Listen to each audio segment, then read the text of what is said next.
எல்லைப்புறங்களில் மட்டுமல்ல, நாடு முழுவதும் போர் ஒத்திகை நடத்த மத்திய அரசு உத்தரவிட்டிருக்கிறது. மே 7ஆம் தேதி போர்க்கால ஒத்திகைகளை நடத்த வேண்டும் அப்படின்னு உத்தரவு வந்திருக்கிறது. இப்படிப்பட்ட ஒரு சூழலையோ உத்தரவையோ நினைவு தெரிந்து நான் கேட்டதில்லை. அப்படி ஒரு நினைவு இல்லை.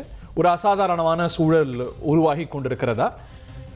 பதிலடி, இந்தியாவின் பதிலடி நெருங்கி கொண்டிருக்கிறதா? அதற்கான சமிகைகள் தானா? போர் மேகங்கள் இந்த பிராந்தியத்தை சூழ்ந்திருக்கா? பாகிஸ்தானுக்கு இந்தியாவின் பதிலடி நெருங்குகிறதா?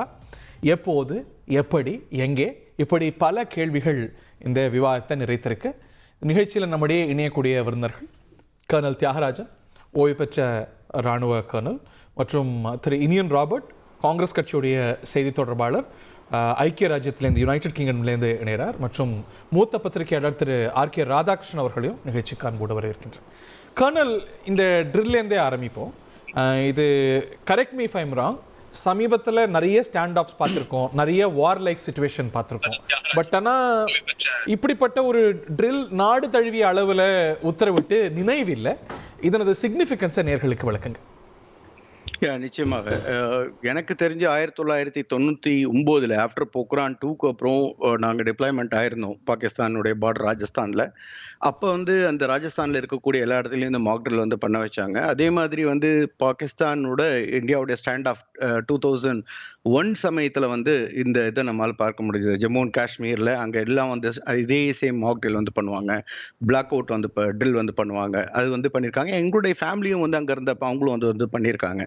இதுடைய பர்பஸ் என்ன அப்படின்னு பப்ளிக் முதல்ல ஃபியர் ஆகக்கூடாது. ரொம்ப சிக்னிஃபிகன்ட். நீங்க சொல்றது எல்லாமே எல்லைப்புறங்கள்ல, போர்ச்சூழல்ல கூட இல்ல நியர் வார் லைக் சிச்சுவேஷன்ஸ்ல எல்லைப்புறங்கள்ல பார்த்திருக்கோம். பட் இமய முதல் குமரி வரைக்கும் எல்லா மாநிலங்கள்லயும் செய்றாங்க அப்படின்னா the magnitude of whatever is coming next could be huge அப்படின்னு உணர்த்ததா?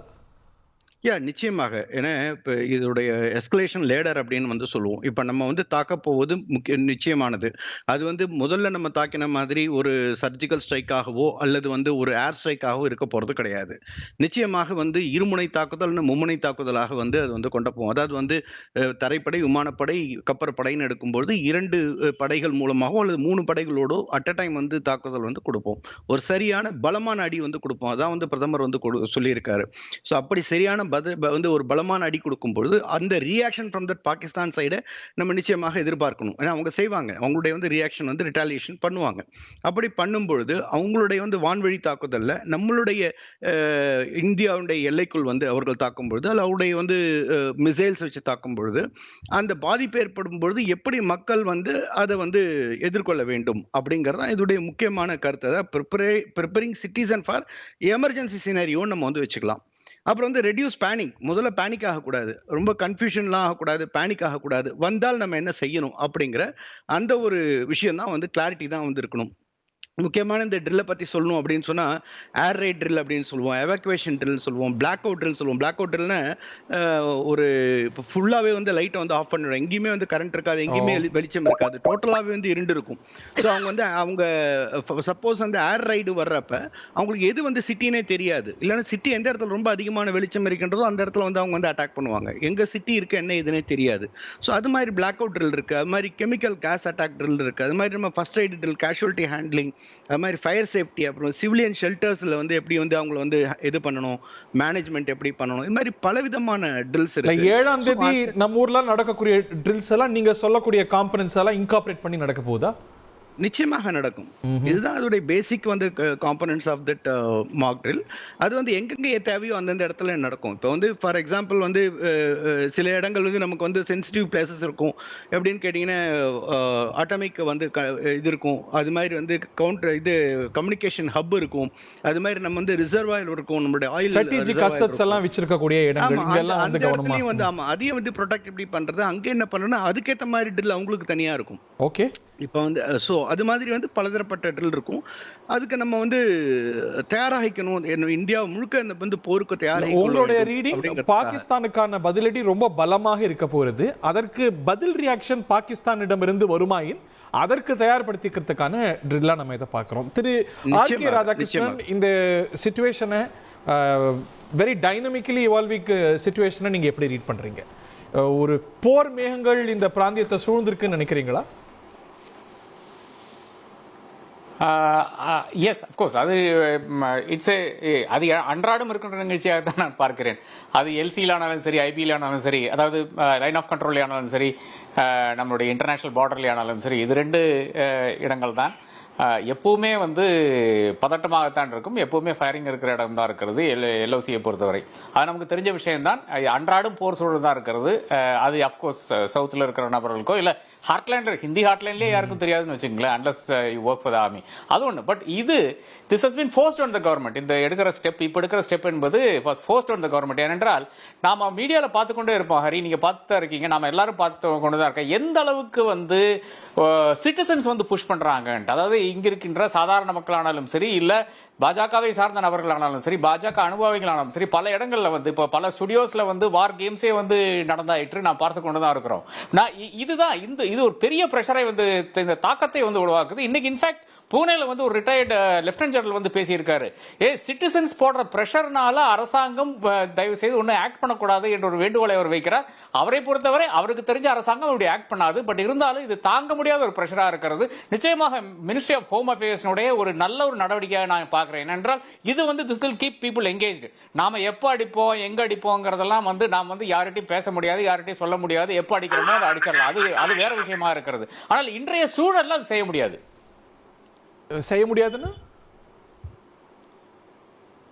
செய்ய முடியாதுன்னா இப்போ இருக்கின்ற நிலைமை பாருங்களேன். இப்போ நாமளே it is on our invitation Indian foreign Iranian foreign minister நேற்று பாகிஸ்தான்ல இருந்திருக்காரு. இன்னைக்கு இந்தியாவுக்கு வருகிறாரு. அதே மாதிரி பாக்கி இருக்கின்ற பல நாடுகளில் இருந்தும் தேர் ஆர் மூவ்ஸ். பிரதமர் நரேந்திர மோடியே சொல்லியிருக்காரு, போர் என்பது ஒரு விஷயத்துக்கும் தீர்வு கிடையாது என்று சொல்லி. அவர் அஜித் டோலை அனுப்பி வைத்தார், உக்ரைனுக்கு அனுப்பி வைத்தார், அவர் மாஸ்கோவுக்கு அனுப்பி வைத்தார். அப்படி இருக்கின்ற ஒரு வேளையில நாம் ஒரு போர் தொடக்க முடியுமா என்றது இருக்கிறது. அதை தாண்டி ஆபரேஷனல் ரெடினஸும் இருக்கிறது. ஆபரேஷனல் ரெடினஸ்ல தான் பாகிஸ்தான் ஒரு பிளே புக்ல செய்யற மாதிரி இந்த என்டையர் ஈவெண்ட் செய்திருக்காங்க. அதாவது பேல்காம்ல தாக்குதல் நடக்கிறது. அதை ஒட்டி இம்மீடியட்டாக பாகிஸ்தானுடைய வெளியுறவுத்துறை அமைச்சர் இந்தியா அட்டாக் பண்ண போகுது, இந்தியா அட்டாக் பண்ணது போகுது, இந்தியா அட்டாக் பண்ணது போகுதுன்னு சொல்லிட்டு அவர் ஒரு பேட்டிகள் எப்ப ஆரம்பிக்கிறாங்கன்னு பாருங்களேன். அந்த தாக்குதல் 22ஆம் தேதி நடக்கிறது. 22ஆம் தேதி நைட், அதாவது 23ஆம் தேதி அதிகாலை 2 மணிக்கு ஒரு பிரஸ் கான்ஃபரன்ஸ் கூப்பிட்டு அவர்கள் அந்த பிரஸ் கான்ஃபரன்ஸ் மூலமாக விளக்குகிறார்கள்.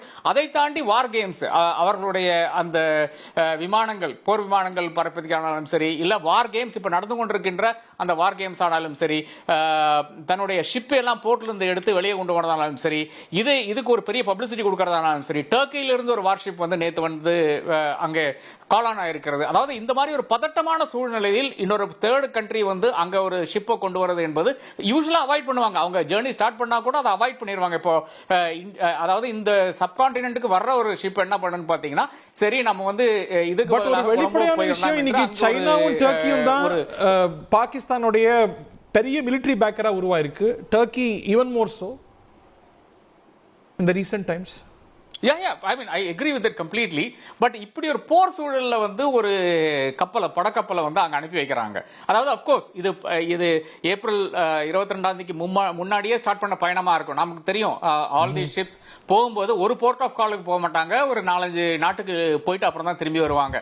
அப்படி இருக்கின்ற சூழ்நிலையில் இதே அவர்களுடைய அந்த பயணத்தில் இருக்கின்ற ஒரு சேஞ்சும் அவர்கள் செய்யவில்லை.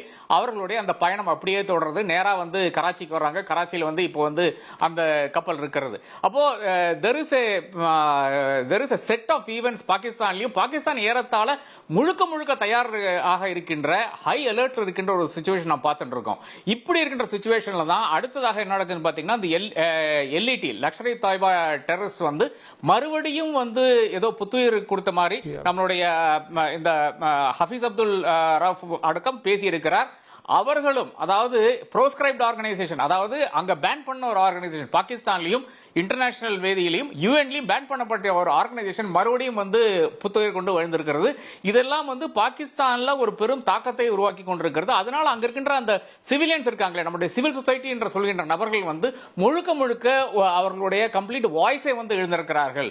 எனக்கு தெரிஞ்ச கொஞ்சம் பாகிஸ்தானிஸ், அதாவது சிவிலியன்ஸ் சைட்ல இருக்கிற நபர்கள் எங்கிட்ட சொன்ன விஷயம் என்னவென்றால், நீங்க இந்தியா எப்பாச்சும் ஒரு இப்ப வர வேண்டும் என்று நான் சொல்ல மாட்டேன், 1 மாசத்துக்கு பிறகு 2 மாசத்துக்கு பிறகு அடிக்கும் போது இந்த பாகிஸ்தான் ஆர்மியை வேரோடு நீங்க வந்து களைய வேண்டும். இல்லை என்றால் சிவிலியன்ஸ் வந்து இன்னும் ஒரு ஆதிக்கமான, இல்லை என்றால் அவர்கள் வந்து ஒரு சிவிலியன் கவர்மெண்ட் வந்து can never have control over the army. இப்பவே ஆர்மி தான் கண்ட்ரோல்ல இருக்கிறது. ஆர்மி சீஃபினுடைய ஸ்டேட்மெண்ட்ஸ் நான் பார்த்து கொண்டு தான் இருக்கிறோம். அதை தாண்டி அங்க இருக்கின்ற ஐஎஸ்ஐ தலைவரை வந்து இன்னைக்கு வந்து நேஷனல் செக்யூரிட்டி அட்வைசராக வைத்திருக்கிறார்கள். இதனெல்லாம் பொருள் என்னன்னு பாத்தீங்கன்னா, ஒரு என்எஸ்ஏ பொறுப்பில் இருக்கின்ற ஒரு ஆர்மி அதிகாரி, அந்த ஆர்மி அதிகாரி நமக்கு தெரியும் இப்போ வந்து அஜித் டோவல் என்பவர் என்எஸ்ஏ தான் இருக்கிறார். ஆனால் அவர் வந்து ரிட்டையர்ட் ஐபிஎஸ் ஆபீசர். அதே மாதிரி ஐஎஃப்எஸ் ஆபீசராக இருந்த சங்கர் மேனானாலும் சரி, ஐபிஎஸ் ஆபீசராக இருந்த எம்கே நானாலும் சரி, இவர்கள் எல்லாம் தான் நம்மளுடைய நாட்டில் வந்து நேஷனல் செக்யூரிட்டி அட்வைசர்ஸாக இருந்திருக்கிறார்கள். அதே மாதிரி தான் பாகிஸ்தானில் இருந்திருக்கிறது. ரிட்டையர்ட் ஆர்மி ஜெனரல்ஸ் தான் அங்க வந்து ஆவார்கள். அப்ப ஆனால் இந்த முறை ஒரு சர்விங் லெப்டினன்ட் ஜெனரல் ஐஎஸ்ஐனுடைய தலைவரை வந்து அங்க வைக்க வேண்டிய அவசியம் என்ன? அப்போ எல்லா விதத்திலையும் பாத்தீங்கன்னா இப்போ பாகிஸ்தான் ஏறத்தாழ ஒரு தயாரெடுப்போடு இருக்கின்ற ஒரு சூழ்நிலை நாம் பார்த்து கொண்டிருக்கிறோம். அதனால தான் நான் சொல்றேன், இந்தியா தன்னுடைய அந்த ரெஸ்பான்ஸ் என்பது எப்ப வேண்டும், இதை எப்ப செய்ய முடியும் என்றால் அது இன்னும் கொஞ்சம் பாகிஸ்தான் ஒரு மெத்தனமா இருக்கின்ற ஒரு நேரத்தில் தான் நாம் செய்ய வேண்டியது. நான் சொல்ல வேண்டிய அவசியம் கிடையாது. மிலிட்டரி பிளானர்ஸ்க்கு அவசியம் ஸ்ட்ராட்டஜிக் ரெஸ்ட்ரெயின்ட்ங்கறதுங்களா? இங்க இருக்கின்ற ஒரு கவனம், ஒரு ஸ்ட்ராட்டஜிக் ரெஸ்ட்ரெயின்ட்டோட இந்தியா அணுகணும், ஒரு ஸ்ட்ராட்டஜிக் ரெஸ்ட்ரெயின்ட்டோட இந்தியா அணுகணும்னு கருதுறீங்களா இந்த சூழல்ல? நிச்சயம் அது செய்து கொண்டு இருக்கிறார்கள். நீங்க பாத்தீங்கன்னா இப்ப வந்து 48 மணி நேரத்துக்குள்ள நாங்க செய்திருவோம் அப்படின்லாம் ஸ்டேட்மெண்ட்ஸ் பல தரப்புல இருந்து வந்தது.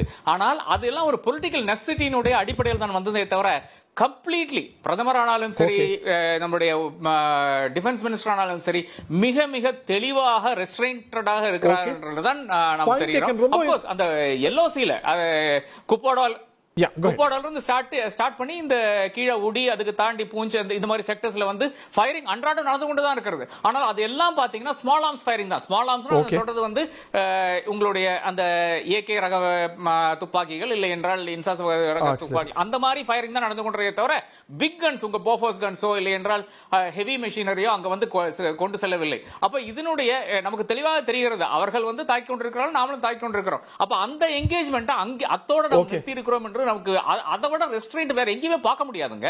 அது என்னை பொறுத்தளவுல கவர்மெண்ட் ஆஃப் இந்தியாவோட இதுவரையா இருக்கின்ற ஸ்டாண்ட் இருக்கு இல்லையா, நிச்சயமாக இதை விட ரெஸ்ட்ரெயின்ட் நம்ம காமிக்கவே முடியாது.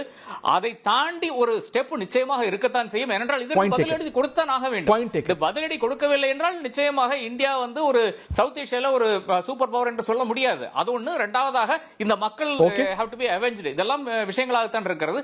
The third thing, பீகார் தேர்தல் வருது, பாஜக வந்து has been seen as a muscular party. அதெல்லாம் ஒரு நியாயங்களாக, அதெல்லாம் ஒரு தேவைகளாகத்தான் இருக்கிறது. But India will choose its time என்பது மிக தெளிவாக தெரிகிறது. அதற்கு பாராட்டுகள், வாழ்த்துக்கள். அது ரொம்ப முக்கியமான கருத்து திரு இனியன் ராபர்ட். வணக்கம். ஏன் சிரிக்கிறீங்க கண்ணன்? இல்ல, அதாவது வந்து ஒரு கம்ப்ளீட் ஒரு இது வந்து பேக்க வந்து ரொம்ப ஃபாஸ்டா வந்து கொடுத்திருக்காரு. லாஸ்டா வந்து ரொம்ப அவருடைய கருத்துக்களை ரொம்ப அழகா வந்து கொண்டு கொடுத்திருக்காருன்ட்டு. என்ன கருத்து? பீகார் சொல்றீங்களா? பீகார் எலெக்ஷன். ஓகே திரு ஆர்கே, ஒரு தாக்குதல் நடந்து 48 ஹவர்ஸ்க்கு முன்னால ஒரு பிரதமர் வந்து தர்பங்காலன் வந்து நிக்கிறாரு. அதனுடைய பொருள் என்ன? Will you are you okay with that? அதுக்கு அந்த அந்த அதாவது வந்து இந்த செயின் ஆஃப் ஆக்ஷன்ஸ் இருக்கு இல்லையா, அந்த செயின் ஆஃப் ஆக்ஷன்ஸ்ல அந்த இன்சிடென்ட்ஸ் பஹல்காம்ல நடந்து அதுக்கப்புறம் என்னென்ன எடுத்திருக்காங்க அப்படின்னு நம்ம வந்து பார்க்கணும். எவ்வளோ வந்து மீட்டிங்ஸ் வந்து கண்டக்ட் பண்ணியிருக்காங்க, யார் யாரோட கண்டக்ட் பண்ணியிருக்காங்க, என்ன பிளான் பண்ணியிருக்காங்க அப்படின்னு சொல்லிட்டு. ரெண்டாவது வந்து நம்மளுடைய பல்ஸ் என்ன அப்படின்னு எதிரிக்கு தெரியக்கூடாது. So it may be the deception kind what they feel. So அவங்களோட சைடில் அவங்க என்ன பண்ணியிருக்காங்கிறது டைம் ஒன்லி நமக்கு வந்து விளக்கும். நம்ம டக்குன்னு இறங்க முடியாது. நம்ம வந்து இது ஒரு பொலிட்டிக்கல் வந்து நேரத்துல நம்ம கொண்டு போக முடியும். Point taken. திரு இனியன், அப்படி இருக்கும்போது ஒரு ரெஸ்ட்ரெயின்ட்டா நடந்துட்டு இருக்காங்க, நேரத்தை நம்ம கேர்ஃபுல்லா சூஸ் பண்ணணும், எதிரி கோஆர்டினேட்டடா செயல்படுறான் அப்படிங்கும்போது கவனமா செயல்படணுங்கும் போது ஏன் இன்னும் தாக்கலன்னு ஒரு ரஃபேல் விமானத்தை வச்சுக்கிறது, அதுக்கு கீழே எலுமிச்சம்பழத்தை கட்டி இப்படிதான் செய்யறாங்க அப்படின்னு நாட்டை கேவலப்படுத்துவதா நாட்டை ஆண்ட காங்கிரஸ் கட்சி? இல்ல நீங்க இது வந்து ஏதோ ஒரு மூலையில ஏதோ ஒருவர் வந்து உணர்ச்சி வசப்பட்டு செய்வதை வந்து காங்கிரஸ் கட்சியினுடைய அதிகார ஏதோ ஒருவர் இல்ல, இந்தியாவுடைய பெரிய மாநிலத்துடைய உங்களுடைய தலைவர். இல்ல நீங்க நேஷனல் லெவல்ல காங்கிரஸ் கட்சி எடுத்திருக்கின்ற நிலைப்பாடு என்ன? நாங்க இந்திய அரசுக்கு முழுமையான ஆதரவு கொடுப்போம்ன்றதான் எங்களுடைய நிலைப்பாடு. அதுல எங்களுக்கு 1% கூட எந்த டவுட்டும் இல்ல. பாஜக 2008 மும்பை தாஜ் அட்டாக் நடந்த போது எடுத்த நிலைப்பாட்டு மாதிரி நாங்க இன்னைக்கு நான் ஸ்டாண்ட் எடுக்கல. நாங்க முழுமையான ஆதரவு அரசுக்கு கொடுப்போம் நாங்க சொல்லிட்டோம். இப்ப நாங்க இதை எப்படி பார்க்கணும்னா, இன்றைக்கு இந்த அரசு 11 ஆண்டுகள்ல ஒரு டிப்ளமாசியை கன்ஸ்ட்ரக்ட் பண்ணிருக்கான்றதான் இங்க மிகப்பெரிய கேள்வியாக இருக்கிறது. இந்த அரசுக்கு ரெஸ்பான்சிபிலிட்டி இல்லாம போனதுனாலதான் இவ்வளவு பெரிய விளைவு ஏற்பட்டிருக்கிறது புரிந்து கொள்ள முடிகிறது. ரெஸ்பான்சிபிலிட்டிக்கு பிறகு அக்கௌண்டபிலிட்டி எடுத்திருக்கிறாங்க நாங்க திருப்பி கேட்கிறோம் நாங்க. அதனால அக்கௌண்டபிலிட்டின்னு பார்க்கும் பொழுது இன்றைக்கு ஒரு போர் போகின்ற சூழ்நிலையில நமக்கு எத்தனை சர்வதேச நாடுகள் நம்மளோட இன்னைக்கு ஒத்துழைப்பதற்கு தயாராக இருக்கிறாங்க ஒரு பெரிய கேள்விக்கு பாஜக சார்ந்தவங்க யாராவது பதில் சொல்ல முடியுமா? எந்த நாடுகள் நமக்கு தரலன்னு நினைக்கிறீங்க? இன்னைக்கு ரஷ்ய அதிபர் புதின் சொல்லியிருக்கிறாரு, அமெரிக்கால அந்த அட்மினிஸ்ட்ரேஷன்ல இருக்கக்கூடிய அத்தனை முக்கிய தலைவர்களும், காஷ் பட்டேல் ஆகட்டும், துல்சி கபாட் ஆகட்டும், துணை அதிபராகட்டும், அதிபராகட்டும், அன்ஈக்விவோக்கல் டர்ம்ஸ் இந்தியாவை சப்போர்ட் பண்ணியிருக்கிறாங்க. இன்னைக்கு இஸ்ரேல் சப்போர்ட் பண்ணியிருக்கு.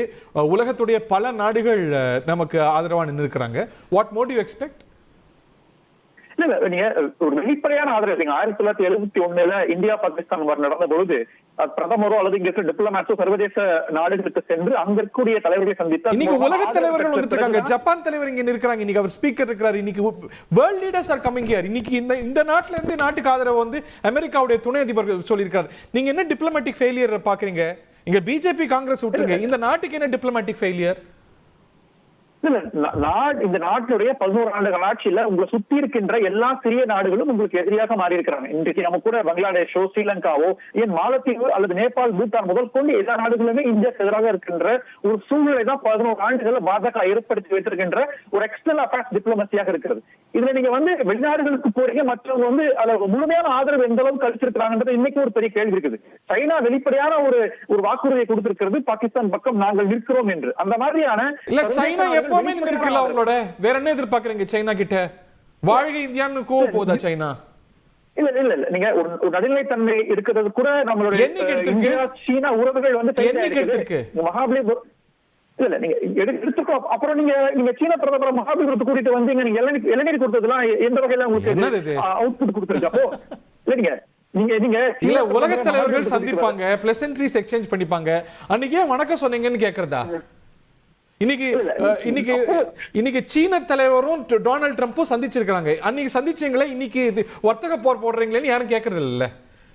Leaders meet all the time. நீங்க என்ன சொன்னீங்கன்னு கேள்வி பண்ணி நாங்க பாஜக தரவங்க அன்னைக்கு என்ன சொன்னாங்கன்னு நாங்க கேக்குறோம். அன்னைக்கு என்ன சொன்னாங்கன்னா இந்தியாவுடைய பிரதமரும் சீனாவுடைய பிரீமியரும் நல்ல உறவுல இருக்கிறாங்க, அதனால இந்தியா சீனாக்கு எந்த பாதிப்பும் இல்ல, நாளைக்கு ஒரு பிரச்சனை வரும் பட்சத்துல அவங்க நம்ம பக்கம் தான் நிப்பாங்கன்ற மாதிரி கருத்துக்களை பாஜக அப்படி அரசியல் தெரிந்து யாரும் எதிர்பார்க்க மாட்டாங்க.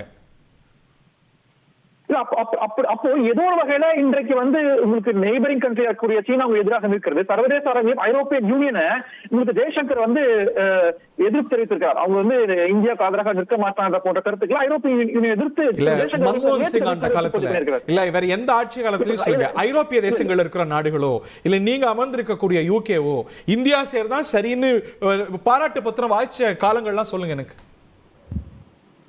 இல்ல நான் என்ன சொல்றேன்னா, இப்ப நீங்க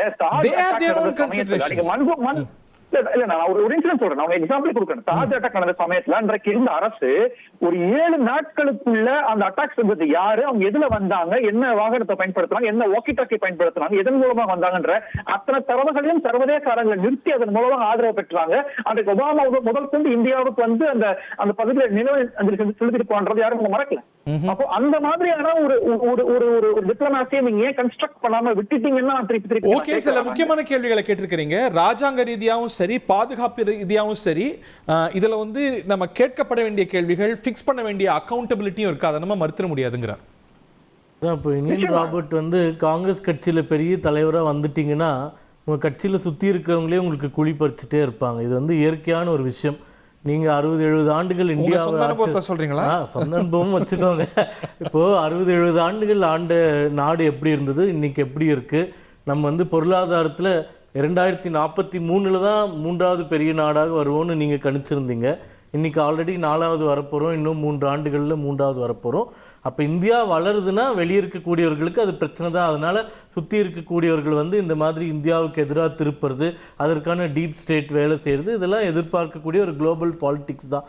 இப்போ இப்போ பிஜேபி அரசாங்கம் வந்ததுக்கு அப்புறமா சைனா எதிரி ஆயிடுச்சா இல்லை பாகிஸ்தான் எதிரி ஆயிடுச்சா பங்களாதேஷ் எதிரி ஆயிடுச்சா?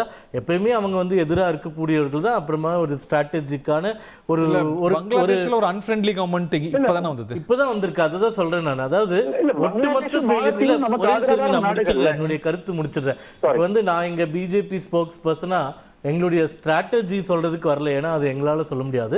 ஆனா இந்த அரசாங்கத்தினுடைய ஸ்டாண்ட் இந்த சம்பவத்திலே ஆகட்டும் இல்லை வந்து பார்டர் சம்பந்தங்களே ஆகட்டும் கடந்த 11 ஆண்டுகள்ல எப்படி இருந்திருக்குன்னு நம்ம எல்லாருக்குமே தெரியும். ஏகே ஆண்டனி அவர்கள் வந்து பாராளுமன்றத்திலே சொன்னாரு, பார்டர் ஏரியாஸ் வந்து டெவலப் பண்றதா உத்தேசம் இல்லை. ஏன்னா உத்தேசம் இல்லை, ஏன்னா நம்ம ரோடு போட்டுட்டா சைனாக்காரன் வந்து நம்மளை அட்டாக் பண்ணிடுவான் அப்படின்ற நிலைமையில தான் கடந்த காலங்களில் இந்தியாவுடைய ஸ்டாண்டே இருக்கு. இந்த 11 ஆண்டுகளில் எவ்வளோ பார்டர்ஸில் எவ்வளோ இன்ஃப்ராஸ்ட்ரக்சர் டெவலப் பண்ணியிருக்கோம் அப்படின்றதுல இந்த 2 கவர்மெண்ட் காங்கிரஸ் பிஜேபி கடந்த காலங்களில் எல்லாம் சேர்த்து நம்மளுடைய ஸ்டாண்ட் எப்படின்னு தெரியுது. யார் வந்து இந்தியாவை பாதுகாப்பதற்கு தைரியமாக வேலை செய்கிறார்கள், யார் வந்து மற்ற நாடுகளுக்கு 2020 நம்ம பார்க்கலையா, கல்வான்ல நம்ம பார்க்கலையா, அது யாருடைய ஆட்சி காலத்துல? அதை தாண்டி அவர் கேட்கிற கேள்வி, எப்படி வந்து மும்பை தீவிரவாத தாக்குதல் ஒரு நாட்டை உலுக்கியதோ அதுக்கப்புறம் அக்கௌண்டபிலிட்டி ஃபிக்ஸ் பண்ணப்பட்டது. ஆனா இப்போ துரிதமா நடவடிக்கை எடுத்தோன்னே சில நடவடிக்கை பட்டியல், அஃப்கோர்ஸ் அதில் நிறைய கேள்விகள் இருக்கு. பட் இந்த கேஸ்ல தெர் இஸ் நோ அக்கௌண்டபிலிட்டிங்கிற. அதான் சொல்றேன், என்ன அக்கௌண்டபிலிட்டி இவங்க உடனே ஃபிக்ஸ் பண்ணாங்கன்னு தெரியல. அங்க அப்போ உள்துறை அமைச்சர் ராஜினாமா செஞ்சார். இல்ல அப்போ சர்விங்ல இருந்த ஆர்மியில் ஹையஸ்ட் பொசிஷனில் இருக்கக்கூடியவர்கள் ஓப்பனாக ஆன் ரெக்கார்டு சொல்லியிருக்காங்க, நாங்கள் அட்டாக் பண்ணுவதற்கு தயாராக இருந்தோம், ஆனால் அந்த அரசாங்கம் எங்களுக்கான அந்த அனுமதியை வழங்கவே இல்லை. பொலிட்டிக்கல் வில் இல்லாத அரசாங்கத்தை தான் இவங்க எப்பயுமே நடத்திட்டு இருந்தாங்க. இப்போ இங்கே வந்து உரி அட்டாக் நடந்ததுக்கு அப்புறமோ பாலாகோட் நடந்ததுக்கு அப்புறமோ நம்ம பண்ண சர்ஜிக்கல் ஸ்ட்ரைக்கோ ஏர் ஸ்ட்ரைக்ஸோ பண்ணக்கூடிய தைரியம் உங்க மன்மோகன் சிங் அவர்களுடைய அரசாங்கத்துக்கு இல்லவே இல்லை அப்படின்றது இந்த நாடே பார்த்து. ஒரே நிமிஷம் முடிச்சிடறேன், இன்னும் 2 சொல்லிட்டு அப்புறம் நீங்க பதில் சொல்லுங்க. இப்போ இண்டஸ் வாட்டர் ட்ரீட்டி அக்ரிமெண்ட் வந்து அந்த காலத்துல போட்டோம். நம்ம 1971 வாரப்ப கூட சஸ்பெண்ட் பண்ற அளவுக்கு நம்ம துணிஞ்சது இல்லையே. ஆனா இன்னைக்கு அதை சஸ்பெண்ட் பண்றது சொல்லிட்டு இன்னைக்கு அவ்வளோ டேம்ஸ் க்ளோஸ் பண்ணியிருக்கோம். நீங்க இவ்வளோ கேள்வி கேட்குறீங்க. கேப்டன் அபயன்ஸ் 2019 இந்த உரி புல்வாமா அட்டாக் வந்ததுக்கு அப்புறமா அப்பதான் முதல் முறையா இண்டஸ் வாட்டர் ட்ரீட்டி அந்த நதி படுகைகள்லாம் நம்ம முதல்ல ஹைட்ரோ ப்ராஜெக்ட்ஸ் ஆரம்பிக்கிறோம், புதுசா டேம்ஸ் செக் டேம்ஸ்லாம் கட்டுவதற்கு ஆரம்பிக்கிறோம். இன்னைக்கு உங்க கூட்டணியில் இருக்கக்கூடிய அமைச்சர்கள் இல்ல எம்பிக்கள்லாம் என்ன சொல்றாங்கன்னா, நீங்க வந்து இண்டஸ் வாட்டர் ட்ரீட்டி அபயன்ஸ்ல வச்சதுனால ஒரு பிரயோஜனமும் இல்லைன்றாங்க. 6 வருஷமா தூங்கிட்டு இருந்தாங்களான்னு தெரியல. 6 வருஷமா இந்த இடங்கள்ல எவ்வளவு அதிகமான ப்ராஜெக்ட்ஸ், எவ்வளவு டேம்ஸ், எவ்வளவு செக் டேம்ஸ், எவ்வளவு ஹைட்ரோ ப்ராஜெக்ட்ஸ் நம்ம ஆரம்பிச்சிருக்கோம், அவர்களுக்கு எவ்வளவு பெரிய பாதிப்பு தடங்களை நம்ம ஏற்படுத்த முடியும், இந்த எந்த விஷயங்களுமே தெரியாம இந்த நேரத்திலும் இதை சஸ்பெண்ட் பண்ணிட்டீங்கன்னா அபயன்ஸ்ல வச்சுட்டீங்கன்னா என்ன பெருசா சாதிச்சு போடுறீங்க அப்படின்னு கேட்குறாங்க. அதாவது சாம் மானெக்ஷா அவர்கள் சொல்லுவார், வார்ல ஜெயிக்கிறது பொறுத்த வரைக்கும் 90% வெயிட்டிங் 10% ஃபைட்டிங்னு சொல்லியிருக்காரு. நாங்க வந்து இனிமே வரக்கூடிய அடுத்த 100 ஆண்டுகளுக்கு 200 ஆண்டுகளுக்கு இந்த நாட்டை பாதுகாப்பாக வைப்பதற்கு அனைத்து இன்ஃப்ராஸ்ட்ரக்சர் டெவலப்மெண்ட்ல இருந்து ஸ்ட்ராட்டஜிக்கல் டெவலப்மெண்ட்ஸும் நாங்க பண்ணிட்டு தான் இருக்கோம். அதனுடைய அடிப்படை தான் இன்னைக்கு பாகிஸ்தானுடனான பல விஷயங்களை தடை செய்தது. மெயில் சர்வீசஸ்ல இருந்து டிரான்ஸ்போர்ட்ல இருந்து இன்னைக்கு மட்டுங்க அவங்க ஏர் ஸ்பேஸை நம்ம ஸ்டாப் பண்ணதுனால ஒரு நாட்களுக்கு பாகிஸ்தானுக்கு பல 100 கோடி ரூபாய் இழப்பு ஏற்பட்டு கொண்டிருக்கின்றது. பல மற்ற நாடுகளும் அவர்கள் ஏர் ஸ்பேஸை பயன்படுத்துவதற்கு தயங்கி கொண்டிருக்கிறார்கள். இந்த மாதிரி 1000 விஷயங்களை நம்ம சொல்லிட்டு போக முடியும். இதே மன்மோகன் சிங் அவர்கள் அரசாங்கத்தில் பாகிஸ்தானுக்கு எதிராக என்ன பண்ணீங்க, FTAFல பாகிஸ்தானை கிரே லிஸ்ட் பண்றதுக்கு எங்க அரசாங்கம் தாங்க முயற்சி பண்ணி கிரே லிஸ்ட் பண்ணியிருக்கோம். மோஸ்ட் ஃபேவர்டு நேஷன் ஸ்டேட்டஸை பாகிஸ்தானுக்கு 60 ஆண்டு காலம் கொடுத்து வைத்திருந்தது யார், இன்னைக்கு அதை எடுத்தது யார்? அதனால சமரசம் இன்றி அடுத்த 100 ஆண்டுகள் அடுத்த 200 ஆண்டுகள் அவர்களை ஒரேடியாக காலி செய்வதற்கான பணிகளை கொஞ்சம் கொஞ்சமாக செய்து கொண்டிருக்கிறோம். அடுத்த கட்டம் என்ன, இன்னும் தாக்குதல் தொடங்குறதுக்கு நேரம் நெருங்கிட்டு இருக்கா, பாகிஸ்தானுக்கு இந்தியாவுடைய பதிலடி எங்கே, எப்படி, எப்போது? இந்த கேள்வி தான் இந்த பிராந்தியத்தையும் உலக அரசியலும் நிறைத்திருக்கு. பாகிஸ்தானுக்கான பதிலடி எப்படி, எங்கே, எப்போது அப்படிங்கிற கேள்வி தான் இந்த பிராந்தியத்தை நிறைத்திருக்கிறது. அனைத்து மாநிலங்களும் தேசம் தழுவிய அளவில் மாக் ட்ரில்ஸ், ஒரு போர்க்கால சூழலுக்கான மாக் ட்ரில் நடத்தணும் அப்படிங்கிற உத்தரவும் பிறப்பிக்கப்பட்டிருக்கிறது. இது முக்கிய செய்தியாக சற்று நேரத்துக்கு முன்னாடி வந்திருக்குங்கிறத பார்க்கிறோம். திரு சூர்யா வைத்த விமர்சனங்களுக்கு பதில் சொல்ல விரும்புவீங்க. இந்த மாதிரி கடுமையான சூழல், அது உங்க காலமோ எந்த காலமோ எல்லா நாடுகளுக்கும் ரொம்ப பலமான நாடுகள்னு கணிக்கக்கூடிய நாடுகளுக்கு கூட, அமெரிக்காவுக்கு ஒரு பேர்ல் ஹார்பர், இப்போ இஸ்ரேலுக்கு October 7, இப்படி பலமான தேசங்களுக்கு கூட இந்த மாதிரியான சவால்கள் வந்திருக்கு. ஆனால் அதை நம்ம எப்படி எதிர்கொள்றோம், ஹவு டு வி ரியாக்ட் அப்படிங்கிறது தான் முக்கியமானது. இப்போ 26/11 சம்பவத்தை பற்றி சொன்னீங்க. சொன்னீங்க. அதுக்கப்புறம் நம்ம என்ன நடவடிக்கை எடுத்தோம்? இப்போ வந்து பாலாகோட்டோ, உரியோ, புல்வாமோ, இதுக்கப்புறம் டிசைசிவான ஆக்ஷன்ஸ் எடுக்கப்பட்டிருக்குல்ல. நாங்க எப்படி பலமா நம்ம கையாண்டிருக்கோம்? ஒரு 6 வருட கால அமைதி அப்படிங்கிறது அதோடைய விளைவா தானே நம்ம பார்க்கறது. So we are reacting well அப்படிங்கிறாங்க. இல்ல, நீங்க சர்ஜிக்கல் ஸ்ட்ரைக் வந்து ஒரு டிசைசிவான ஆக்ஷனா, அது முதல் முறையில் நடத்தப்பட்டதா அல்லது வரலாற்றுல அதுக்கு முன்னாடி பலமுறை நடத்தப்பட்டதான்னு தனி விவாதம், தனியா நம்ம பேசலாம். நாங்க என்ன சொல்றோம்னா, இப்ப போற போக்குல வந்து சூரிய என்ன சொன்னாருன்னா வெயிட்டிங் அண்ட் ஃபைட்டிங்னு சொன்னாரு. நீங்க 8 நாளா வெயிட் தான் பண்ணிட்டு இருக்கீங்க. நீங்க ஃபைட் பண்ண மாதிரி தெரியல, நீங்க ரிட்டாலியேட் பண்ண மாதிரியே தெரியல எங்களுக்கு. வர்த்தக ரீதியாக நீங்க எடுத்த எல்லா நடவடிக்கையும் நாங்கள் முழுமையாக ஆதரிக்கிறோம். எங்களுக்கு எந்த மாற்று கருத்தும் இல்ல. ட்ரேட் ரிலேஷன்ஸ்ல பாகிஸ்தான் மிகப்பெரிய அடி வாங்க. யார் நேரத்தை தேர்ந்தெடுக்கிறது? இல்ல இல்ல எனக்கு புரியல, திருப்பி சொல்லுங்க. Who chooses the time? ராணுவம் தானே இத தாக்கிறதுக்கு சரியான நேரம். நம்ம தயாரிப்புல இருக்கோம் அப்படின்னா அதை ராணுவம் தானே முடிவு செய்யணும். காங்கிரஸோ சமாஜ்வாதியோ முடிவு செய்ய முடியாது இல்ல. இல்ல, அரசு தான் முடிவு செய்யணும். அரசு தான் ராணுவத்துக்கு கட்டளையிட முடியும். ராணுவம் வந்து அதற்கான வாய்ப்புகளை ஏற்படுத்தும். அதன் பிறகு அரசு முடிவு. இது தாமதம் எப்படி முடிவு போறீங்க? ஒரு 9 நாளோ 10 நாளோ தாமதங்கிற முடிவுக்கு எப்படி வர்றீங்க? இல்ல நான் இதை எப்படி கம்பேர் பண்றேன்னா, நீங்க மும்பை தாஜ் அட்டாக் நடந்த சமயத்துல 24 மணி நேரத்துல அங்க வந்து என்எஸ்ஜி கமாண்டோ படைகள் இறக்கப்பட்டாங்க. அதன் பிறகு அதை சம்பந்தப்பட்ட விசாரணை மூலமா கைது செய்யப்பட்டாங்க. அவங்க நீதிமன்றத்துக்கு கொண்டு வரப்பட்டாங்க. இது எல்லாமே நடந்து குறுகிய காலகட்டத்துல தான். நம்ம கிட்ட அன்னைக்கு எண்ணெயே கூட கிடையாது. இன்னைக்கு எண்ணெயே இருக்கிறது. அதன் பிறகு எண்ணெயை உருவாக்கணும். எண்ணெயை வச்சிருக்காங்க, ஐபி இருக்கிறது, ரா இருக்கிறது, பார்டர் செக்யூரிட்டி போர்ஸஸ். இவ்வளவு அதிகாரம் கொண்ட ஒரு அரசு இன்று வரை அதுல தொடர்பு படுத்துறாங்க யாரு, அந்த வந்த தீவிரவாதிகள் யாரு, எந்த பகுதியில், எந்த தகவலும் இன்றைக்கு வரைக்கும் வரவே இல்லை வெளியில. அப்போ இன்னைக்கு சர்வதேச அரங்குல நீங்க போயிட்டு இவர்கள்லாம் செய்தார்கள் அப்படி சொல்வதற்கான ஆதாரம் கூட உங்ககிட்ட இல்ல. நீங்க சொல்றதை மட்டும் நம்பிக்கிட்டு தான் இன்னைக்கு எல்லாரும் நாம இருக்கிறோமே தவிர, மற்றபடி இங்க பாதிக்கப்பட்ட மக்கள் சார்ந்துதான் இருக்குது. ஆனா யார் வந்தாங்க, எந்த பகுதி, அது சார்ந்து எந்த தகவலும் இந்த அரசு ஊடகத்துக்கு முன்னாடியோ அல்லது மக்களுக்கு முன்னாடியோ வைக்கவே இல்லையே. ஓகே, இதுக்கு பதில் சொல்லுங்க கர்னல். இதுக்கு பதில் சொல்லுங்க. இன்னைக்கு என்ன தரவுகளை நம்ம சர்வதேச அரங்கத்துல கொடுக்குறோங்கிறது இருக்குல்ல. நம்ம பாகிஸ்தான் காரணம் அப்படிங்கிறோம். அவன் வந்து நாங்க காரணம் இல்லைங்க, சர்வதேச விசாரணை நடத்துங்கன்னு அப்பாவி போல நடிக்கிறான். யுஎன்எஸ்சில இன்னைக்கு அதான் சொல்ல போறான் இன்னும் சற்று நேரத்துல. நம்ம வலுவா என்ன எஸ்டாப்ளிஷ் பண்ணிருக்கோம்னு கேட்கிறார் union. Not valid. Yeah, it's as a ஒரு பொது மக்களாக அவருடைய கேள்வி, அவருடைய ஆதங்கத்தை சொல்கின்றார். வேலிடா நான் சொல்ல முடியாது. Why not? Why not? Yeah, exactly. Good question. ஏன்னா எவ்ரிதிங் வந்து உடனடியாக மீடியா கிட்ட வந்து சொல்றது, இல்லை அப்போசிஷன்ல கொண்டு போய் சொல்றது, பப்ளிக் கிட்ட சொல்றது வந்து தேவையில்லாத ஒரு விஷயம். இட்ஸ் ஒரு விஷயத்தை எப்படி ராஜதந்திரமா எடுத்துட்டு போறது, ஒரு விஷயத்தை எந்த நேரத்தில் எந்த சமயத்தில் வந்து அதை வந்து ப்ரொடியூஸ் பண்ணணும் அந்த எவிடன்ஸை அப்படிங்கிறது அரசாங்கம் முடிவு பண்ணும். அது வந்து அங்க இருக்கக்கூடிய வந்து உளவுத்துறைகள் வந்து முடிவு பண்ணும். அது வந்து அதுக்கான வந்து அதிகாரிகள் இருக்கின்றார்கள், அதுக்கான வந்து செக்யூரிட்டி கவுன்சில் இருக்கு, அவங்க வந்து முடிவு பண்ணுவாங்க. அது வரைக்கும் அரசியல் அரங்கத்துல கேள்வி வரும் தானே, எழும் தானே எதிர்க்கட்சிகளால.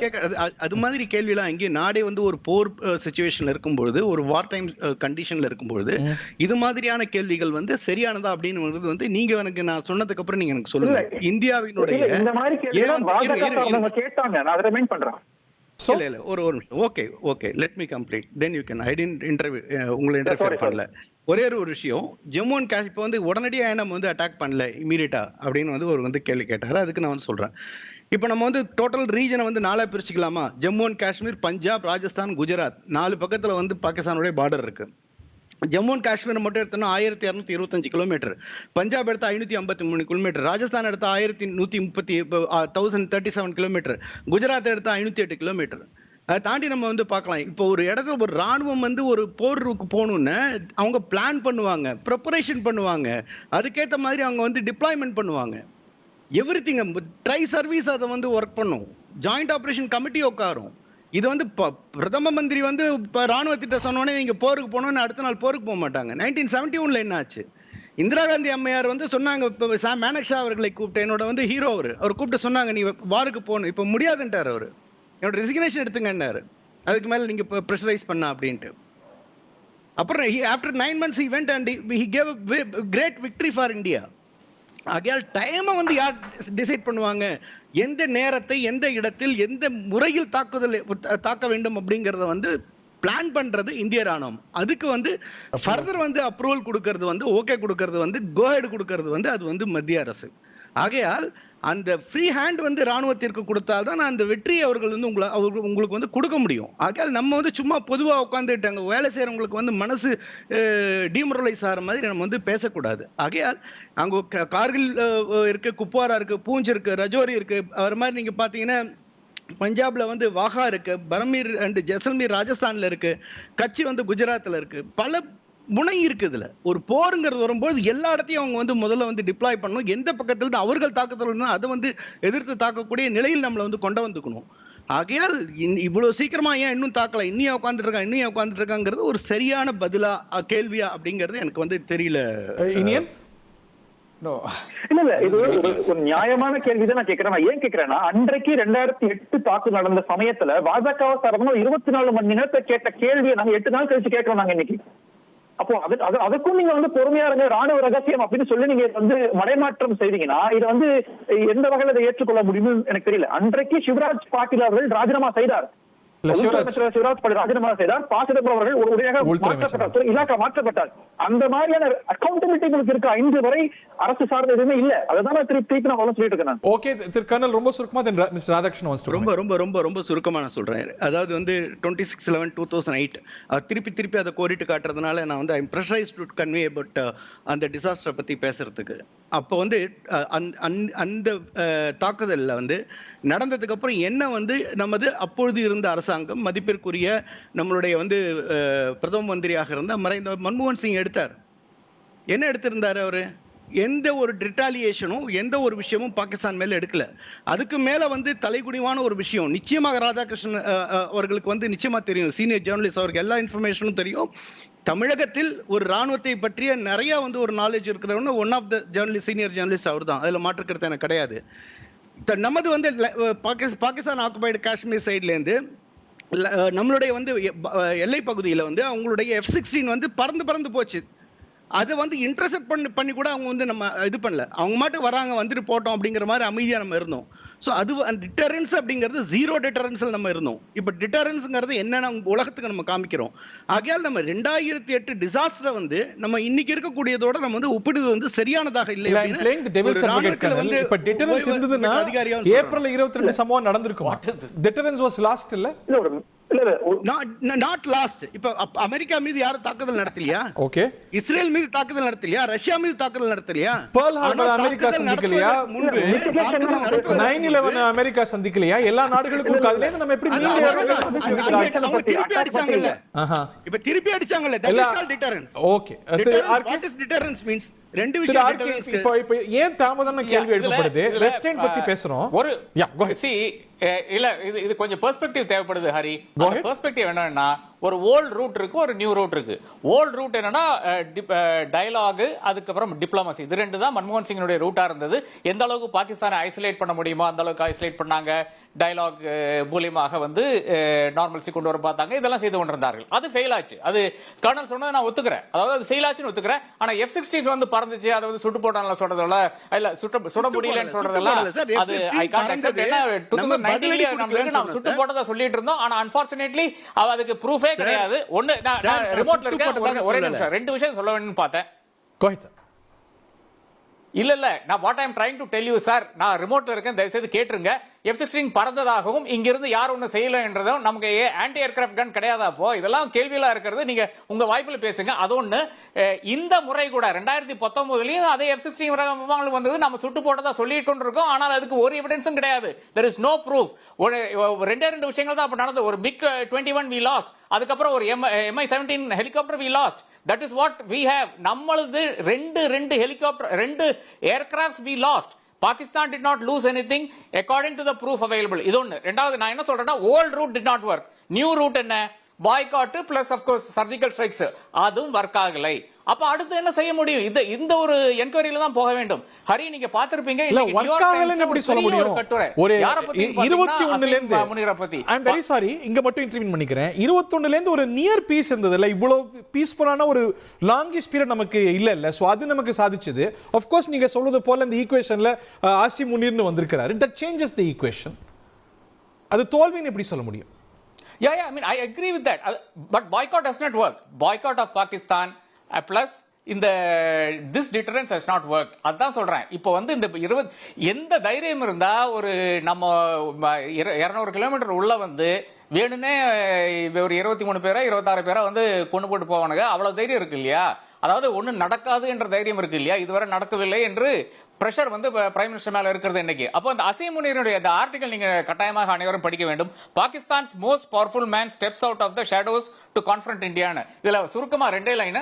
அதாவது இவர் வந்து ஐஎஸ்ஐனுடைய தலைவராக இருந்தார். எப்போ 2019 பாலகோட் நடக்கும் போது. அப்ப இம்ரான் கான் இவரை தூக்கி போடுறாரு. அப்ப பிரைம் மினிஸ்டர் இம்ரான் கான் தூக்கி போடுறாரு. 2022 இவருக்கு வந்து இவரை வந்து he is being considered for army chief. அப்ப இம்ரான் கான் வந்து எதிர்க்கிறாரு. அதை தாண்டி தான் இன்னைக்கு வந்து ஆர்மி சீஃப் அவர் இருக்கிறாரு. அப்போ அவர் எவ்வளவு பவர்ஃபுல், அதாவது ஒரு பிரதமரை விட பிரசிடென்ட்டை விட அவர் வந்து இன்னைக்கு பாகிஸ்தான்ல பவர்ஃபுல்லா இருக்காரு. ஏறத்தாழ பாகிஸ்தானை நடத்துற மனிதரே அவர்தான். அப்போ நாம என்ன செய்ய முடியும்னு பாத்தீங்கன்னா நம்மளுடைய எஸ்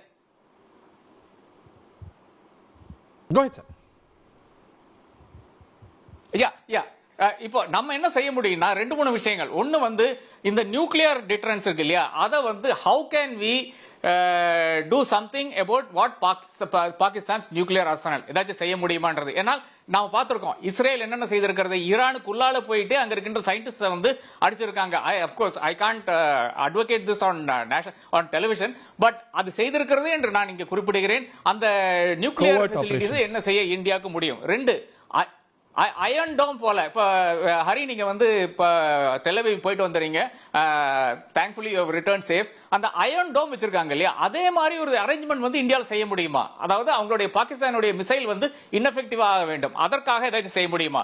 அப்புறம் பலோச்சிஸ்தான்ல அந்த கைபூர் பக்தான்வாலால் இருக்கின்ற அந்த மிலிட்டன்ட் குரூப்ஸுக்கு ஏதாச்சும் உதவிகள் செய்ய முடியுமா? அது ஒரு லெஜிட்டிமேட் ஃபைட்டாக, ஒரு ஃப்ரீடம் ஃபைட்டராக நாம் பார்த்துக் கொள்ளலாம். அந்த ஃபைட்ஸ்க்கு நாம ஏதாச்சும் செய்ய முடியுமா? I would say the crux to all this is statehood to Jammu and Kashmir. இறுதி சுற்றுல இருக்கும். ஒரு பக்கம் காங்கிரஸ் அரசியல் செய்யறாங்கன்னு குற்றம் சாட்டுறீங்க சூர்யா. மாறா தினமும் உங்க செய்தி தொடர்பாளர்கள்லாம் வந்து காங்கிரஸ் பாகிஸ்தானுக்கு துணை போகுது அப்படின்னு ஒரு டெம்ப்ளேட்டா அவங்கள பெயிண்ட் பண்றீங்க. அது என்ன மாதிரியான அரசியல் அப்படிங்கிற கேள்வி. நாட்டுக்கு அரசுக்கு இந்த தருணத்துல எல்லாரும் ஒத்துழைக்கணும், மாற்றுக்கிறது இல்லை. But you also cases to answer இல்லையா? இல்லை கண்டிப்பாக. இப்போது இது எப்படி இவங்க வந்து கம்பேர் பண்ணுறாங்கன்னு பாருங்களேன். அவர் சொல்கிறார் மும்பை டெரர் அட்டாக் நடந்தோடனே சிவராஜ் பாட்டீல் வந்து ராஜினாமா பண்ணிட்டோம். அது வந்து மிகப்பெரிய விஷயம். அக்கௌண்டபிலிட்டி நீங்கள் என்ன பண்ணிட்டீங்கன்னு கேட்குறாங்க. இந்த மும்பை 26/11க்கு முன்னாடி ஒரு 4 படிக்கும் பாருங்கள். டெல்லி 2005ல் 62 பேர் இருந்தாங்க. 2006 வாரணாசி பாம் பிளாஸ்டில் 28, மும்பை 2006 ட்ரெயின் பிளாஸ்டில் 209, அப்புறமா ஹைதராபாத் 2007ல் 58 பேர் இருந்தாங்க. ஜெய்ப்பூர் 2008ல் 63 பேர், அகமதாபாத் 2008ல் 56 பேர், அதே 2008 டெல்லியில் 30 பேர். கிட்டத்தட்ட 900 மக்கள் படுகொலை தீவிரவாதிகளால் மிகப்பெரிய குண்டு வெடிப்புகளால் கொல்லப்பட்டதற்கு அப்புறமா தான் உங்க ஹோம் மினிஸ்டர் இதெல்லாம் கல்மினேஷனா 26/11 வந்தது அப்படி. இதெல்லாம் நீங்க ஆக்ஷன் எடுக்காம ஒண்ணுமே பண்ணாததுனால கிட்டத்தட்ட 900 இந்தியர்கள் 30 மிகப்பெரிய பாம் பிளாஸ்ட் நடந்து அப்புறமா தான் நீங்க ஹோம் மினிஸ்டர் மாத்தினீங்க. இப்போ நீங்க என்ன கேட்குறீங்கன்னா காஷ்மீர்ல கடந்த 6 ஆண்டுகள்ல எவ்வளவு தீவிரவாத தாக்குதல் நீங்களே சொல்லுங்க. உங்க ஆட்சியில் எவ்வளவு தீவிரவாத தாக்குதல் நடந்ததுங்க? 6 ஆண்டுகள்ல ஒரு கல்லெறி சம்பவம் கூட இல்லைன்றது உலகமே வியந்து பார்க்கக்கூடிய ஒரு விஷயம். இப்போ எல்லாரும் சொல்ற மாதிரி பியர்ல் ஹார்பர் ஒரு மூமெண்ட் மாதிரி இஸ்ரேலுக்கு வந்து நிறைய இந்த மாதிரி இப்போ சமீபத்தில் October 7 நடந்த மாதிரி இது வந்து தவிர்க்கப்பட்டிருக்க வேண்டிய ஒரு விஷயம். இந்த ஒரு விஷயம் நடந்துட்டதுனால 6 ஆண்டுகளாக நாங்கள் பண்ண எல்லா அச்சீவ்மெண்ட்ஸையும் நீங்கள் ஒன்றுமே இல்லை, நீங்கள் எதுவுமே பண்ணலன்னு சொல்கிறது மிக மிக தவறான ஒரு உதாரணமாக நான் பார்க்குறேன். அதனால் நிச்சயமாக இந்த தாக்குதல் மிக மிக வன்மையாக கண்டிக்கத்தக்கது.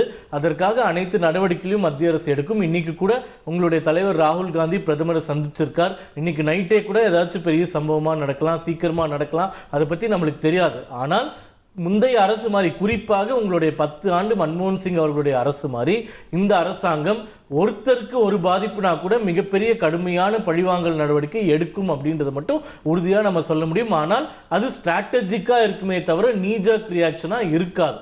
ஏனென்றால் ஸ்ட்ராட்டஜிக்காக இருந்தால் தான் மிகப்பெரிய இழப்புகளை அவர்களுக்கு கொடுக்க முடியும் அப்படின்றத நாங்கள் நம்புகிறோம். அவரோட பாயிண்ட் வேலிட் இல்லை. இப்போ நம்ம வந்து 22ஆம் தேதினா 23ஆம் தேதி கூட அடிச்சிருக்க முடியும். பட் அது ஒரு டோக்கனிசமாக இருந்திருக்கும், ஒரு முந்தைய அறிப்பு இல்லாமல் இருந்திருக்கும். அதனால பயன் என்ன? ஸோ நம்ம வந்து திட்டமிட்டு அவங்களுக்கு என்ன செஞ்சால் வலிக்குமோ அப்படி அடிக்கிறது தானே உசிதம். தெரியுனே உங்களோட இறுதி கருத்து. நிச்சயமா நிச்சயமா அவருடைய வாதத்தை நான் ஏற்றுக்கிறேன். அப்படிதான் அரசு செயல்படணும்னு நான் நினைக்கிறேன், விருப்பப்படுறேன். ஆனா இது வரைக்கும் அப்படி செயல்படலைன்றதான் எங்களோட குற்றச்சாட்டாக இருக்குது. நான் ஏன் இப்ப கர்னல் சொன்னாரு மும்பை கூட நீங்க காஷ்மீரை கம்பேர் பண்ணக்கூடாதுன்னு கர்னல் சொன்னாரு. ஆனா நான் மும்பையை திருப்பி கம்பேர் பண்ணுவேன். ஏன் அப்படின்னா மும்பை வந்து ஒரு அன்பிளான்டா நடந்த ஒரு சம்பவம், அன்பிரிப்பேர்டா இருந்த ஒரு விஷயத்துக்காக என்எஸ்சி கமாண்டோ படைகளை உடனடியாக இறக்கி அதன் மூலமாக அதை மிட்டிகேட் பண்ணாங்க அந்த இடத்த வந்து. ஆனா உங்களுக்கு ஒரு ஸ்டெர்லைட் ஜோனா இருக்கக்கூடிய காஷ்மீர் 6 லட்சம் ராணுவ வீரர்கள் அங்க குதிக்கப்பட்டிருக்காங்க. அப்படி இருக்கும்பொழுது கூட உங்களால வந்து அந்த பகுதியை பாதுகாக்க முடியல அப்படின்னா அது ஒரு மிகப்பெரிய ஃபெயிலியர் தான். அது காஷ்மீர்ல பகல்காம் மட்டுமல்ல, புல்வாமா எடுத்துக்கோங்க, சீனாவுடைய ஊடுருவலா இருக்கட்டும், இப்படி பல விஷயங்களும் நம்ம இந்த ஆட்சியில சொல்லிட்டு தான் போலாம். அப்போ அதனாலதான் நான் மும்பை கூட நான் வந்து காஷ்மீரை கம்பேர் பண்றேன். இந்த இடத்துல உங்களுடைய அதன் பிறகு கூட நான் கர்னல் இன்னொரு கேள்வி கேட்டாரு. இந்த மும்பைக்கு அப்புறம் வாட் டிட் பிரைம் மினிஸ்டர் மன்மோகன் Singh choose to to? Pakistan மேல ரிட்டாலியேஷன் இருந்ததா, பதிலடி இருந்ததா?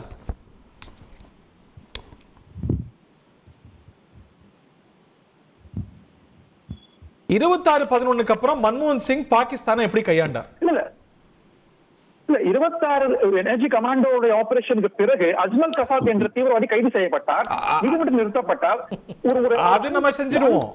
அது இல்ல, பாகிஸ்தான் என்ன செஞ்சோம்? ஒரு சிட்டிலே இது Pakistan sponsored terrorism. How did we treat Pakistan? பதிலடி கொடுத்தோமா? இல்ல நான் என்ன சொல்ல வரேன்னா, இன்சிடென்ட் நீங்க கம்பேர் பண்ணுங்க. இந்த இன்சிடென்ட்ல தீவிரவாதிகள் வராங்க, 26 பேர் சுட்டுட்டு போயிட்டாங்க, தப்பிச்சிட்டாங்க. Mumbai was even bigger. நான் சொல்றேன். Okay, understood. ஒன் ப்ரிப்பேர்ட் சிட்டில நீங்க அதை தடுக்க முடிஞ்சிருக்கு. ஆனா ராணுவம் வந்து 3 அடிக்கு ஒரு ராணுவம் இருக்கின்ற பகுதியில தவற விட்டுட்டீங்க என்ற அந்த பொறுப்பை நீங்க ஏற்றுக்கிட்டு தான் ஆகணும். அதுல யாரும் மறுக்கிறது எதுவும் இல்ல. இப்போ நான் ரியாக்ட் தான் பண்ணுவேன், ரிட்டாலியேட் பண்ண மாட்டேன்னு சொல்றது வேடிக்கையா தான் இருக்கிறது. நீங்க எப்போ ரிட்டாலியேட் பண்ணீங்கன்னா மக்கள் காத்துட்டு இருக்காங்க. குறிப்பாக 26 குடும்பங்களை சார்ந்தவங்க தீவிரமா காத்துட்டு இருக்காங்க. ஓகே, இறுதி கருத்துக்கான ரொம்ப சுருக்கமா. 2 விஷயத்தை நான் கவர் பண்றேன் சுருக்கமா. ஒன்று வந்து அவர் சொன்னாரு நாங்க வந்து ரொம்ப கிளியரா பண்ணோம் காங்கிரஸ் அப்படின்னு சொல்லிட்டு. அவருக்கு ஞாபகத்தை பார்க்குறேன், மேபி அவருக்கு தெரியுமான்னு தெரியல. ஜூலை 11, 2006 மும்பை சபர்பன் ரயில்வே அட்டாக்ல 209 பேர் இறந்தாங்க. லஷ்கர் இ தொய்பா வந்து அதுக்கு வந்து சிமியோ அதுக்கு வந்து தலைமை ஏற்றாங்க.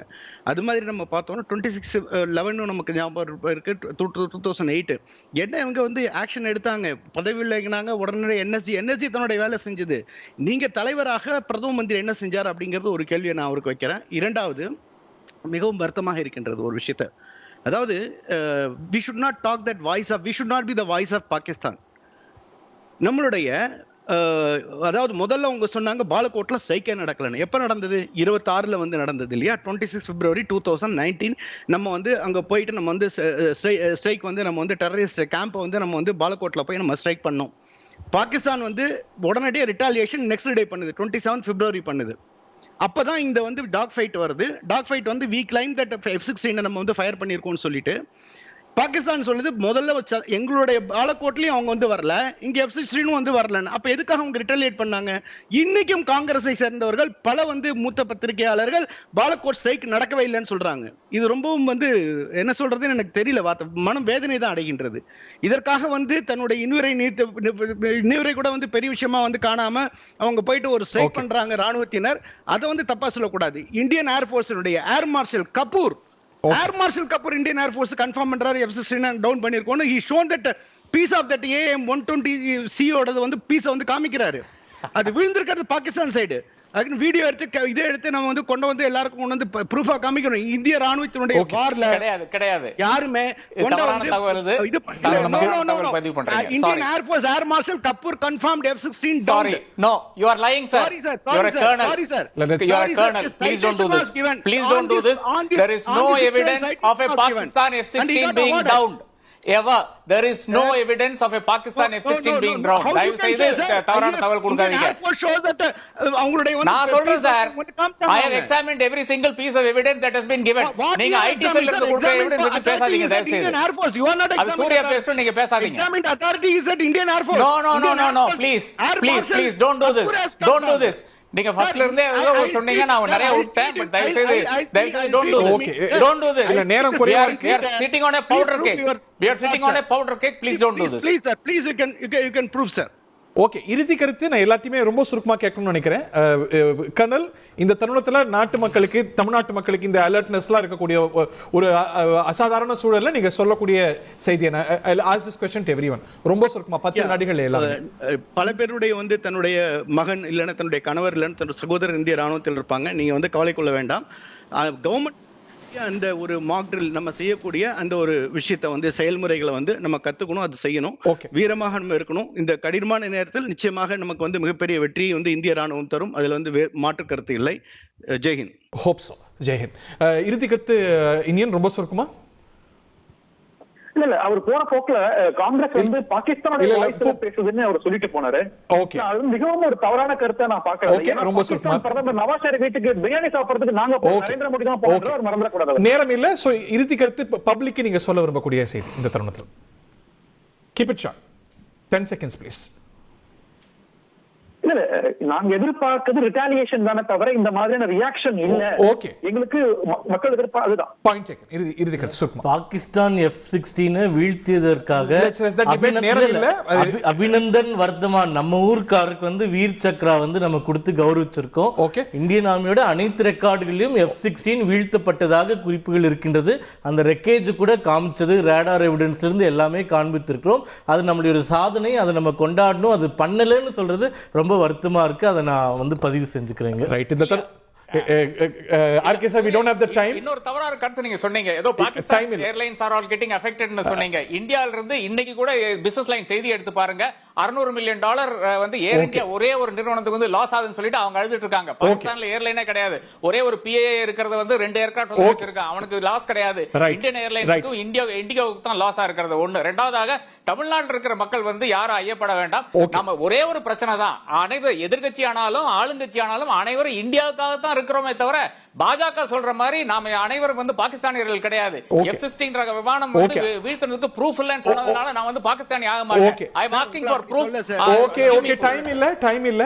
ஜெயிப்பது இந்திய தேசமாகட்டும். இந்த ஒரு சவாலான சூழலை நாடு எதிர்கொண்டிருக்கக்கூடிய சூழல்ல அடுத்து என்ன அப்படிங்கறதை எதிர்நோக்குவோம்.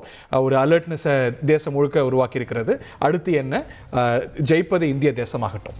நிகழ்ச்சியில் பங்குகொண்ட பார்த்த நேயர்கள் அனைவருக்கும் நன்றி, வணக்கம்.